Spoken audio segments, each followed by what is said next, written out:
the test for 2024 and beyond is to find out who has the economic model that can transform the country. And by that I mean doing something that will bring both economic transformation and social transformation. All right. So by social transformation, I mean yesterday I visited a community. All right. Guys, the community is an island near New Bakba.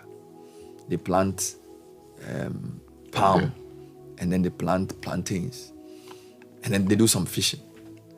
And I can say they've been doing the same thing for like 30 years. So yes, they have a school there, they have a church there, but really, they are not adding value to what they produce.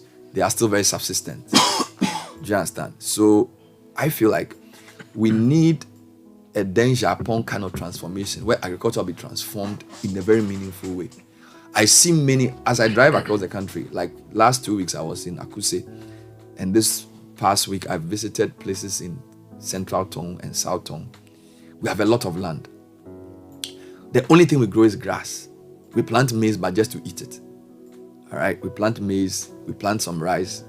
Like my point is, agriculture has to be transformed. And if you look at the quality of our land and the fact that we have the third largest man-made lake in the world, you shouldn't be driving from Akuse to Tokpo to Aveime and just be seeing grass. Do you get it? It shouldn't be. The communities around the Volta Basin, from Buipe to Donkokrom to Ejura, all the way through to Keta, coming down to North Dai, South Dai, Atimpoku, and then all the plains from South Tong, North Tong, Shai Osudoku, down to Afife. You can't have the third largest man-made lake in the world and just be growing grass. Like there's a fundamental challenge. And for me, sometimes, Sky, and I think, we need to define the question for the leaders. What do I mean? Yesterday, Freddie Blaze said, MPP's economic record has been the best in the Fourth Republic. It's better than NDC. Okay. Now, he will say that because the question asked up until yesterday was 6 of one, half a dozen of the other, which is the less of two evils, or who is the best among the two. But the question really is, how can you have a country with the resources we have? The island I went to yesterday, you should see the women. If some of them tell you their age and you look at them, you'll be shocked. You know, there's poverty in the country to a point where it doesn't even make sense. So if a political leader comes to tell you that he's been best for the economy, it's because he's answering the wrong question. Because you know what he's doing? It's a minimalist approach. Saying, Mahama, you are Dumzo, we don't have Dumzo. We are Russia, Ukraine. And then you say they are Russia, Ukraine, we didn't have Russia, Ukraine. Gold, cocoa. That's not the real question. The question is, who has the idea to transform agriculture beyond the rhetoric? Do you get it? Who has the idea to transform? I mean, you are from we went to your hometown last week. I mean, 200 people sitting down holding basins waiting for us. Like, is that what this whole thing is about? So you go and give them a donation, you take some pictures, and then you get power on Facebook for 2 weeks. Forget it. You get me? The people have been left behind by development. That's the problem. The people you've been visiting throughout the past 3 weeks have been left behind by the rest of the world. So whether you go and take a picture, you donate blankets, it's not really the issue. What are you doing to change their life? You get it? That's the question. And the NPP has not transformed the economy. They've not done it. They've had 6 years. They've not been able to do it. They can say anything they want to say. The NDC was not able to do it. That's the real question. The real question is, what are you transforming? Are you telling me that agriculture, people are still doing? I mean, how on earth are people using hoes in Ghana in 2023? Hoe, you know what the hoe is? A hoe. How? When I was in JSS1, Agric Science, Mrs. Glover, we're talking about hoe. That's 1993. 30 years later, people are still using hoe. I was on the island, people are still using hoe, and like, why? It should be banned. Like, you know what I'm saying? If you want to transform the economy, you cannot have the third largest man-made lake in the world and have people walk by foot with a hoe and cutlass. You are not serious. You are not ready. Do you get it? Now that doesn't mean take people's funds from them by force and destroy their lives. But you need a plan. How do you get the right investment in agriculture to transform people's life in a meaningful way so that they themselves can see? You see, look at the electrochem versus Adan issue. If people's lives are being transformed, they know they are not fools. Do you understand? If I am doing galamsey mining of salt and the company has come to do salt and it is changing my life, I will know. Do you understand? So investment. So this is what we do. We throw money or FDI at a problem and go to sleep and assume that an Italian or Chinese man coming to do fish farming for you, because they will report in the World Bank that Ghana is the second largest producer of tilapia in Africa, it means that all of a sudden is good. But that's not the point. The point is, okay, according to the figure Godfred gave me, we are among the largest producers of tilapia in sub-Saharan Africa. 200 million, second, $200 million. No problem. The question is, how is that transforming the way the people who live in the communities live? So the question is not 200 million. 200 million is the beginning of the question. Because if you do it that way, they'll say, oh, we have the second largest producer of tilapia. Go to the Volta Basin and look at how people live there. Does that look like the country with the second largest producer of tilapia in sub-Saharan Africa? Do you understand what I'm saying? So what the political leaders must do beyond attracting the investment is to link it to transformation. And transformation is socio-economic. Socio-economic. So when you look at debt to GDP and those things, they're just one of the factors. And I insist that we don't understand economics in Ghana. I insist. Lee Kuan Yew understands economics. We don't. Because you can only say you understand it if you can use the principles to change your life. So the fact that you pass the exam doesn't mean you understand it. Do you get what I'm saying? Deng Xiaoping, is that how they pronounce his name? Deng Xiaoping. Deng Xiaoping. He understands economics. Because he used it to change his country in 30 years. He understands it. He may not have gone to Harvard. He may not have had a PhD, but he understands it. So please, let's stop for emphasizing, because you see, we have succeeded in throwing our knowledge. Yesterday, I was talking to my boss. He was talking about how he's now thinking of discussing building with a research institute. Research institute is in Ghana with building. We've done Saglemi. We've done STX. How many of those did they even consult BRI that, oh, we want to build? Go to tech. Do you see what I'm saying? So we always answer the wrong question. So it's not how many units has the NDC built versus how many units has MPP built.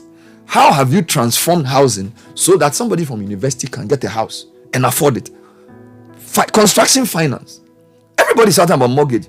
You have you finished paying your mortgage? You are a lawyer of you are one of the best journalists in the country. You've been working for 20 years. You haven't finished paying your mortgage. You think somebody who finished national service test can pay his mortgage?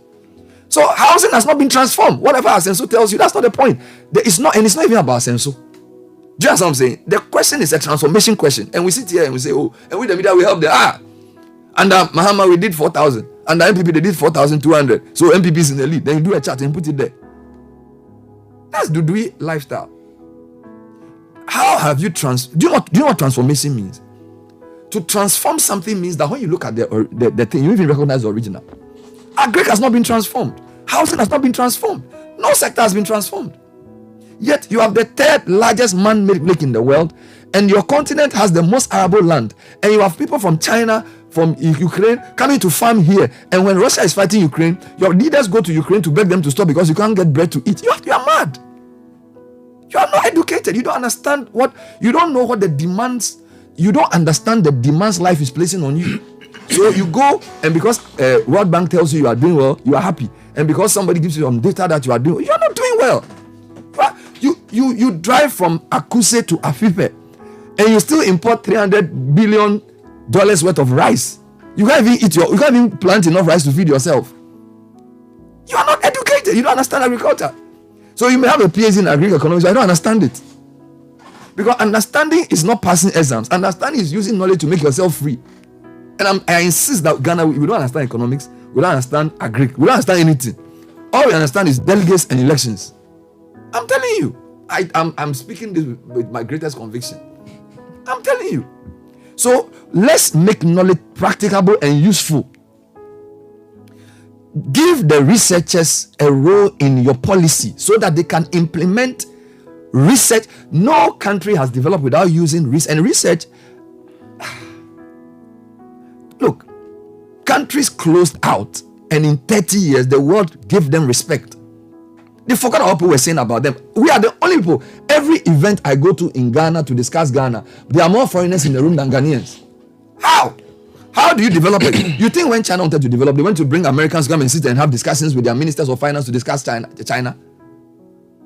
What are you talking about? Every year your currency is yo-yoing. You think, if we are not saying FDI is wrong, but you think if all your country is based on people bringing money in, when they take the money, what happens to you? You're fine. Look at your stock exchange. People don't even have money to buy shares in MTN. And you're sitting here, you don't control, and you are every meeting to go and discuss Ghana's economy, development partners, this, that. They have their role, but they should not be the center of the development. Our politicians are relinquishing their leadership role and their thinking role. So USAID is doing more development work than most ministries. If you go and take USAID programs one by one, they do so much. Health, education. We are not doing nothing. If the donors take away their money from a lot of our ministries, they will even collapse. Go to Ministry of Health. Go and ask Ghana Health Service who want to rebrand. If donors remove their money from some of our sectors, there will be nothing. We have to wake up. And our leaders are failing us. They are not doing the right thing. They are not thinking that you have the third largest man-made lake in the world and you can't feed your citizens. Go and look at the poverty on the island. Women are wearing jokoto and walking about with, what are you talking about? You have land, you have water. What you lack is leadership which cares about the people. And when you are a delegate and you are taking money to vote, you are an evil person. That there's money, 400 cities that you use to vote. What do you mean by that? And your citizens are in poverty and every day you are wearing big suits and you are speaking big English. People don't even have even change of sanitary towel. You don't have, and you are. What are you doing? You understand what I'm saying? So we don't understand development. We don't understand economics. Let's stop teasing ourselves. We don't know. You must apply knowledge to free your citizens. That is why we are here. We didn't bring us here so that they'll rank us on some World Bank something that we are doing well. If you want to know, you traveled across the country last week. You saw it. Look at the people you went to meet. People sit like 300 people waiting with business, waiting for this guy to finish speaking his long away and give them something to eat, to add to their. Wow. In a country which, at the time of independence, no sub-Saharan country could compare with us. Went to all the schools. We had people who even went to the British to argue to preserve our land long before the East Africans did it. Aborigines rights protection. The time John Say and Saba and Co were educated, people in East Africa and Southern didn't have that level of education. We were so far ahead. We've been tickling ourselves and laughing and setting the wrong question for 40, 50 years. So now they've chosen Baumia. What Facebook? They will start doing the comparison of it. That's all we know. Why is the transformation? So those of you who spend your energy on social media just doing partisan politics. Has your life been transformed? Do you know what transformation means? In a generation, somebody born in the 70s in Singapore was born into a poor country. By the time their son entered university, they were in a first world country in 30 years. You think they did it by just doing politics on Facebook? You must be joking. They were working hard. They closed in. They made difficult decisions. People sacrificed. Why is the sacrifice? How many of us even go to rural communities to even see what's going on there? To even understand what's happening in your own country? You get me? You think Singapore, they did it just by praying and clapping? You must be joking. Look, put on the TV and see what we do on Ghana television. Look at what we do. People are doing lotto. People are preaching all kinds of crazy things. And we think we can transform a country with that? No. And you don't know Bible more than me, so don't even go there. Don't even go there. We are acquiescing to a generation to be lost. A generation is being lost. I'm telling you. And if we don't take care, our children will curse us. With all the third largest man-made lake in the world, you can't even do irrigation to plant enough rice. Take Afram Plains alone. Take Afram Plains. Take Asuchari alone. We saw Achampon, he built some dikes. After Achampon, we have all these big English people. What have they done? Then every year we launch Asuchari alone, from Asuchari down to the Volta. You can plant enough rice. You have people who do agri-science research. We will not do it. We'll go and give a big lecture abroad. And then we'll bring people to come and sit in the hall and tell us what to do to transform agriculture. And every Tom, Dick, and I wants to go into politics because that's the quickest way to become somebody big. They'll call you honorable. Is that what life is about? So the thing we are learning, we don't understand it. You see, if you don't understand the purpose for your being here, God placed us here to change our lives. He empowered us. I'm telling you. So let's stop setting the wrong questions for our leaders for 2024. And let's stop the petty record comparison where there's no transformation. So Freddie Bailey, please come again. That, MPP has the best. What record? Which record? Record of what? What have you transformed? You have the best economic record. As determined by who? Don't stop setting your own questions and answering it. Where is the transformation? Show us. Come and prove that you transformed the economy. Prove it to us. You have not. And if we, the media, don't let people see the right issues, and I thank God for the opportunities that we are going out to see with our own eyes. And this is not seen to report. Now, you see, when you do it as a reporter alone, sometimes you don't get the context. When you go and you spend time with the people, you realize that no, we've been deceived. I'm telling you, we've been deceived. Look at the stories you were telling with your documentaries. When you drill down, it's poor leadership. A leadership that doesn't understand that we have to solve our problems first. And everywhere else that we write and read about, when I do the economy, they will do a whole session on China, South Korea, Japan, Singapore, Malaysia, Vietnam. Even ask him, Vietnam, Bangladesh, Sky. Now, Bangladesh, I am told between Bangladesh and Pakistan, over 90% of the apparel, they control that industry. Bangladesh, they are poor. They are plenty. They are more than if Ghana and Nigeria combine.